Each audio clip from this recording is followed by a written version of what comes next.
Jersey गाय के दूध पिया 5 किलो। आप इसको बुरा मत मानिएगा। नहीं नहीं, एकदम नहीं।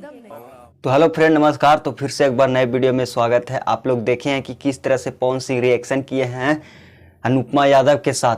तो ये सब बहुत ही गलत कर रहे हैं। पवन इस दिन अगर यादव के हाथ में पकड़ा गया पवन सिंह तो उनको अच्छे से रिलाई किया जाएगा भाई लोग, ताकि देखिए ये यादव समाज के जो बेटी है जो अनुपमा यादव, उनको बहुत ही गलत तरीके से स्टेज पे उनको गलत इस्तेमाल किया जाता है, गलत भाषा को उपयोग किया जाता है और उनको बोलते हैं आप देसीला गाय हो, देसीला भैंस देसीला गाय के दूध जौन आधा किलो एनर्जी दे दी ना, अनुपमा देसीला इस तरह से अनुपमा यादव को बोलते हैं।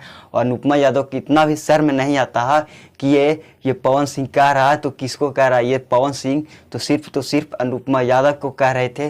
तो इसलिए आप लोग से मैं यादव भाई से मैं कहना चाहता हूं कि पवन सिंह को इतना रिलाई कीजिए कि ताकि पवन सिंह अगला दिन से यादव समाज यादव कास्ट के बारे में एक वर्ड भी बोलना बंद कर दे।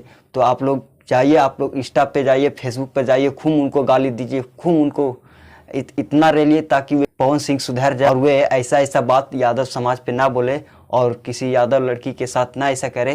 तो आई होप आप लोग का ये वीडियो कैसा लगा है। अगर वीडियो अच्छा लगा है तो वीडियो को लाइक करिए, चैनल को सब्सक्राइब करिए ताकि इस तरह की जानकारी आपके पास हमेशा आते रहे। तब तक के लिए मिलते हैं नेक्स्ट वीडियो में।